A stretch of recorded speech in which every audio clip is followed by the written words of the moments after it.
Huh. I think this setup is actually working out quite nicely. Hello everybody, welcome back to the channel. I'm your host, Jakel, the world's worst YouTuber. It would appear that finally, after all of this time, I'm coming home. Right here, where I truly belong. So, funny thing about this video is, I had already filmed the video today, and by the time I had moved everything over to my computer from my phone, I realized I could say everything that took me 45 minutes and narrow it down to 5 minutes or less. So that's how we're going to open up this video. Let's get to it. All right, where do I start? I'm so sorry, I forgot to muffle that. Hang on, let me try that again. And what I mean by that is everything fucking sucks. Alright, so let's speed run this. I moved out of the liminal hell just to jump into the actual hell because I keep asking myself, what the actual hell? I actually managed to quit drinking, and I'm finally saying something because I am just over 1 month sober, which is actually a feat for me, and I never really talked too terribly much about how I was not having a good time with my drinking habit, but I've kicked the habit, and now instead of dampening all of my feelings, I'm feeling all of my feelings, and on one hand, I can feel again. But on the other hand, I can feel again. There was a brief while over on TikTok where Jakel went through a feral era, and amidst all of the discourse and the heated discussions and the arguments as a result of the Hogwarts Legacy game, I wound up having a trans reawakening.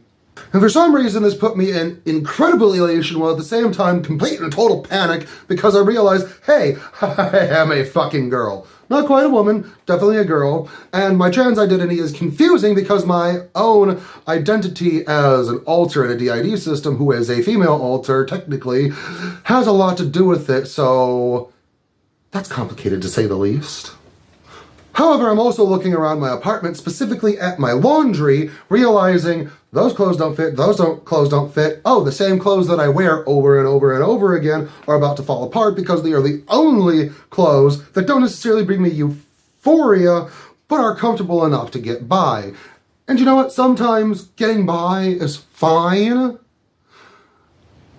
but I want something more out of my attire. And for some reason, this trans reawakening became existential dread and panic, and the fever became wildfire, and I have no idea what to do about any of it other than consider the thingy if you want to help me feel like a pretty, pretty princess and achieve my goth girl daydream. And I was talking about this goth girl daydream, and I started hyper-fixating on it, and my panic became visible and palpable, when really, I'm not even a goth girl. I was using it as a term to make fun of myself because I kept telling myself, as I always have, this is a fantasy, not a reality. But now I'm asking myself the question, why can't it become a reality? Oh, right, because everything fucking sucks. So while I am going through this Goth Girl Daydream Existential Crisis, my For You page on my clock app is doing nothing other than reminding me how awful the entire fucking world still is. And it really feels like nothing is getting better, and to the contrary, is getting worse. Because I'm not sure if you're aware of it, but there was a train derailment in East Palestine, Ohio, that is shaping up to be not too different from a modern day Chernobyl event. And although that is a little bit different of a situation, chemicals is not the same thing as nuclear fallout, it's still poisoning everything in a several mile radius, and it's polluting every single water source from the Ohio River to the Mississippi River, and everything is just fucked. It's even to such a point that when I heard that the US actually shot down a couple of UFOs out of the sky, it felt like a potential salvation from the mundanity of our actual real-world life and how terrible it is. And yes, the US shot several UFOs out of the sky. This took place after the Chinese spy balloon got taken out of the sky. And I say that in air quotes because I don't know why it was actually a spy balloon. The spy balloon was taken out on the 4th. These other things that were over Lake Huron, Montana, and Alaska, and I got those in literally reverse chronological order, that were literally taken out of the sky, could have very well been independently made drones that the people who built them didn't actually take the time to inform a very edge-of-their-seat, trigger-happy U.S. Air Force. But I really wish it would have been aliens. Because there is a whole swath of people that would prefer to believe in a thing called Project Bluebeam, which is a belief that the governments of the world have a technology referred to as Bluebeam, which is the idea that the sky is basically a projector screen, and this technology can project things into the sky to stage UFO sightings, an extraterrestrial invasion, or an invasion from a foreign force. Now, this has been the talk of the conspiracy circles for literally the last decade. If they had this technology, don't you think they would have done something by now? No. I know that I am a witch. I know that I claim to talk to gods. I do believe that I do. That's beside the point. The claim is the claim, and that's what it is. There's plenty of reasons as to why this sounds like you're talking down about conspiracy theories, because yes! I would prefer to believe in aliens than crackpot conspiracy theories. I'm getting carried away. And I'm pretty sure at this point that I have passed the predicted 5-minute mark, but I became very passionate at a couple of points. Now, regardless of how long this has taken, it's still much shorter than the 45 minutes of footage that I captured earlier today. So let's get to the final part. So in the middle of all of this, I am realizing, oh fuck, it's almost March. I have to save money, make money, get enough money to get by, while also making enough money to save. That way I can move at the beginning of June. And that wouldn't be too terribly big of a deal if it wasn't for the fact that, one, traction in all of my videos on the other place, the Clock app, the TikTok, the Cryptid Collective QC is what we are named at the moment. I need to recenter. Those videos over there at the other place are at a standstill. Granted, I don't want to feel like I am entitled to people's viewership, but at the same time, I was incredibly traction worthy. Momentum was behind every single video. And now? Nope. Not today. Maybe not ever. Because thanks to my wonderful, beautiful, lovely followers and supporters, me consistently asking people to consider the thingy is 100% the only reason I am still able to live here and get by. I can't do that if my videos aren't going anywhere! The panic is starting to seep out.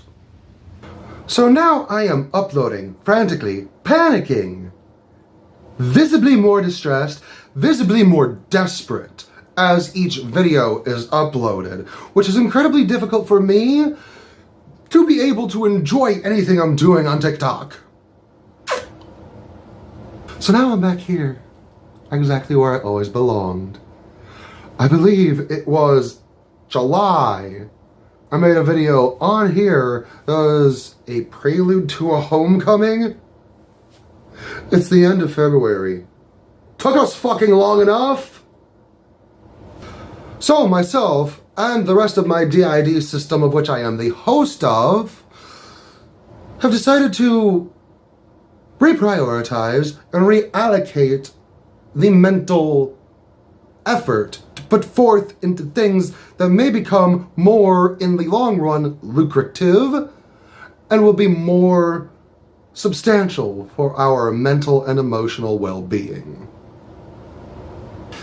And this wouldn't be nearly as desperate of a situation as it is if it wasn't for, one, I don't have a car, two, I have been applying for real jobs. I know I've joked a bunch of times before, but I've actually been applying to real jobs. But I think what's happening in my area, now this is a guess, what's happening in my local area is the same thing that's happening to a lot of local areas where jobs are broadcasting that they're hiring. They are putting out that they are hiring, and they probably actually need to be bringing more people into the employment. However, management isn't actually calling people in because us, has been so annoying to the employers that we have submitted our applications to. And nothing is bearing fruit. Everything sucks, and it's not getting better, and I don't know what to do. Maybe this will be something that I can do instead of stressing about all of the other things, while also trying things differently, because something's got to give. The way that I have been doing things is not working, and I don't know how to make it work. Yeah, this is definitely longer than 5 minutes. However, the first predicted 5 minutes was probably actually like 7.5, bled into this part, which was the conclusion and the summary and the overall everything. However, the caffeine's fucking kicking in. I'm gonna go take a breath.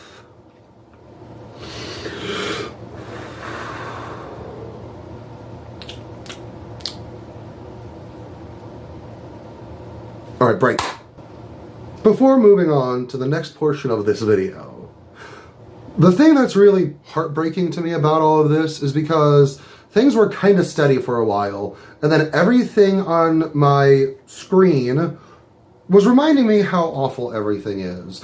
And then I realized how little time I have to make money, save money, and get the fuck out of here. The panic set in, and it just feels like once again, I'm going to have to put a pause on the things that I want, such as finding clothes that make me feel good and bring me some semblance of feminine gender euphoria.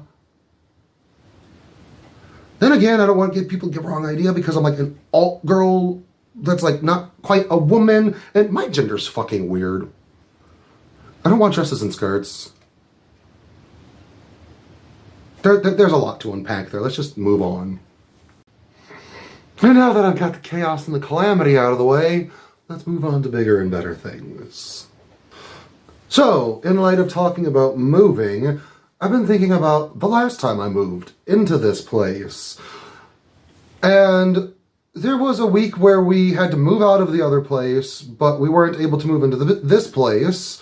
So we were staying with somebody else for a week. And in that week, I picked up this book, realizing now that that probably didn't show up very well. Dangerous Games to Play in the Dark. Now, I picked this up and I looked at it and I realized that there were a lot of fun games in here that were basically like the spooky sleepover games that everybody, at least around my age range, around 30, played during a childhood sleepover, a teen years sleepover, like Bloody Mary, Stiff as a Board, Light as a Feather. But I continue flipping through it, and there are some other familiar ones in here as well. And I took the time to thumb through it, and I'm like, every single game that Shane, Garrett, and Drew played for the Spooky Boys series is in here. Now, I am not about to advocate for Shane Dawson. He has been canceled. He's been held accountable. We're going to leave him in the past. However, the part of my past where I did watch Shane Dawson fondly, it was the Spooky Boys series that really got me sucked back in. Like, in high school, I watched Shane a little bit, but it wasn't until I was in a bad time in my life, I didn't know what I was doing with myself, and I was a stay-at-home parent, and oh hey, Spooky Boys. Let's watch some of that shit. Now, the reason that the Spooky Boys adventures drew me in is the same reason that I am a witch today. Because they were going on about things that meant something to me in childhood. Those fun little games like Bloody Mary and Stiff as a Board, Light as a Feather, and talking about Ouija boards. Ouija boards. That shit drew me in when I was a kid, so it just got in that right nostalgia spot in my brain that made me go, I need more of this. And that's exactly why I picked up this book. Not because Spooky Boys played some of these games. It's just convenient that every single game that they played is in here. Now, as much as it fills me with chagrin and dismay to say, Shane Dawson was an incredibly profound influence on the beginning of my channel here. I'm going to go as far as to say if it wasn't for doing snack videos, emulating Shane Dawson, that would have never led to me doing the coffee review videos that I do and are amongst my favorite, but at the same time, most time-consuming videos to do. So the reason that I am bringing up this book right here, right now, is because I want this to be my homecoming. One of the reasons that I moved over to TikTok and started uploading there more regularly was because my life has a habit of falling into chaos. And it is in those chaotic times that I wind up not uploading here, because there is so much more effort to go into and set up my stand, set up my camera, move the files over, upload and edit. When over on TikTok, it's just point, record, pause, upload. It's that simple. And as much as I hate to admit it, YouTube isn't what it was and what I fell in love with when I started uploading here. All of the big names and most of the creators that I came to adore and aspire to emulate content like theirs have either fallen from grace, been exposed for the creeps that they really are, or simply fallen into obscurity.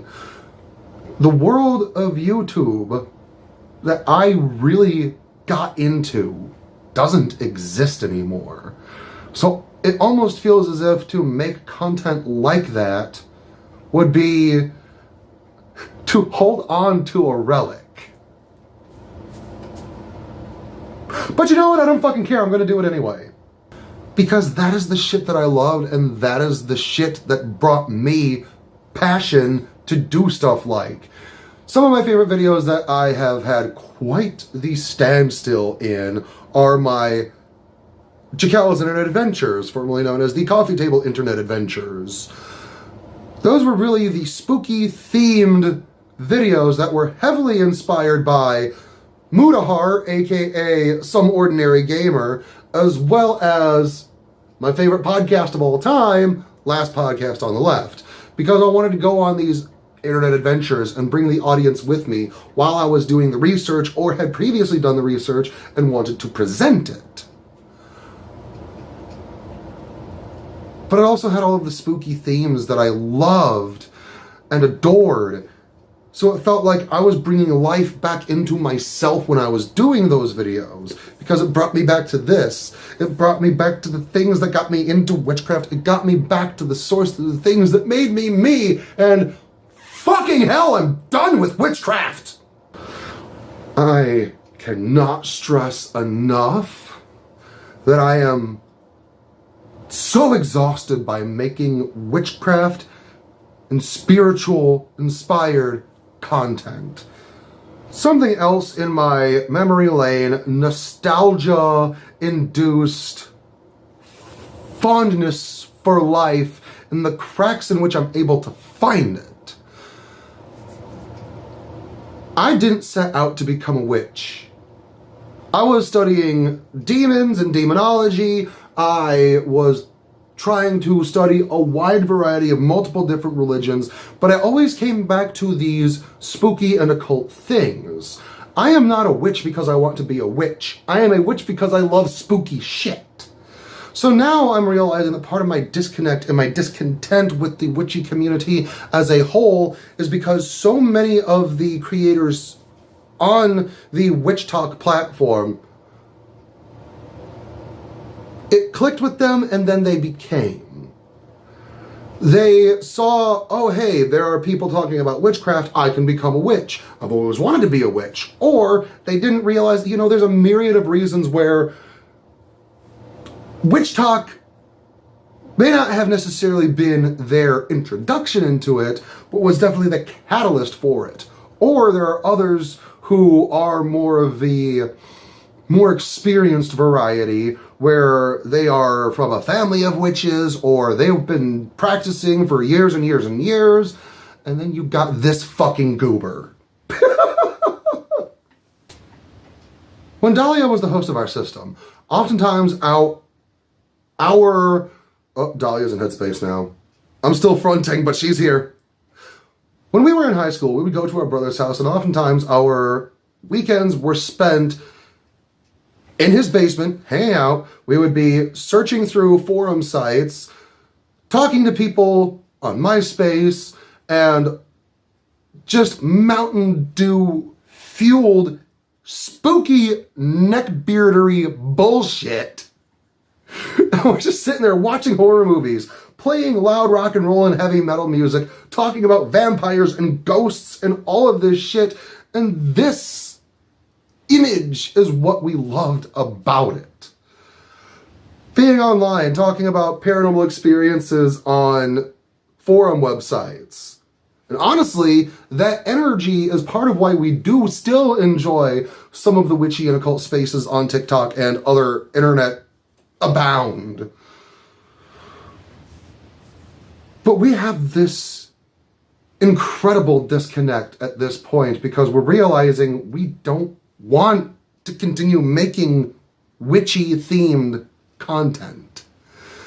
Now, this is a unanimous system-wide decision. We're witches, also spiritualists and occultists, but at the end of the day, this is just a piece in the mosaic of the wider love for dark, macabre, spooky shit.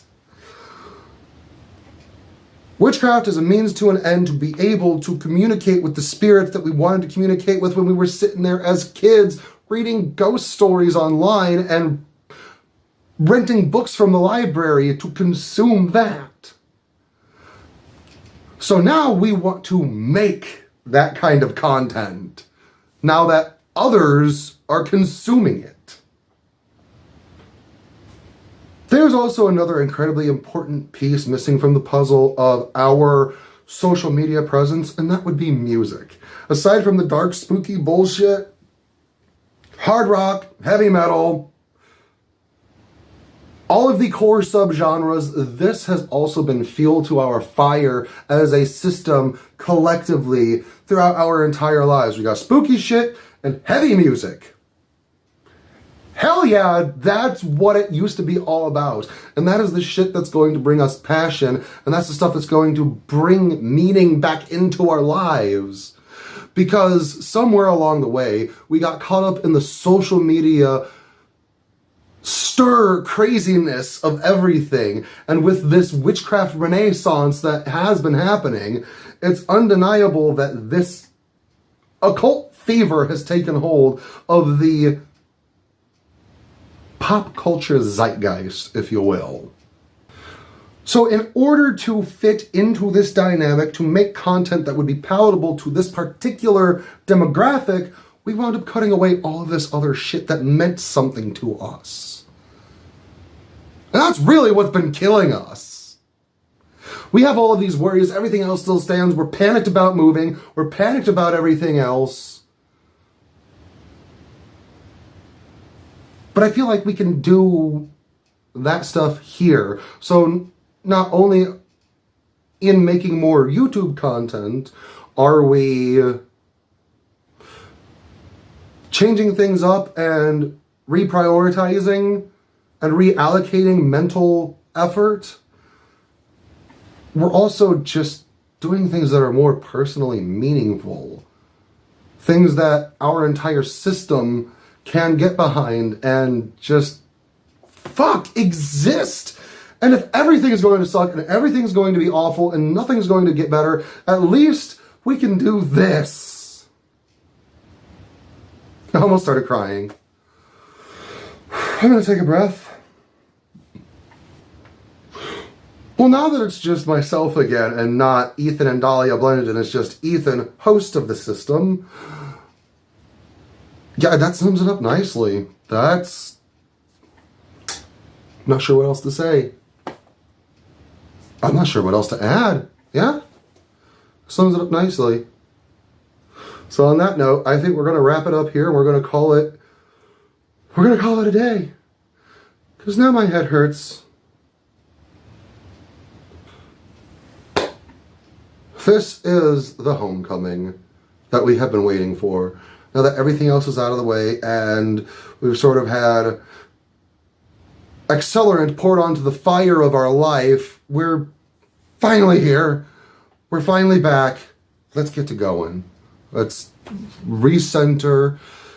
And if you're still here, thank you for listening. And as always, take care and much love.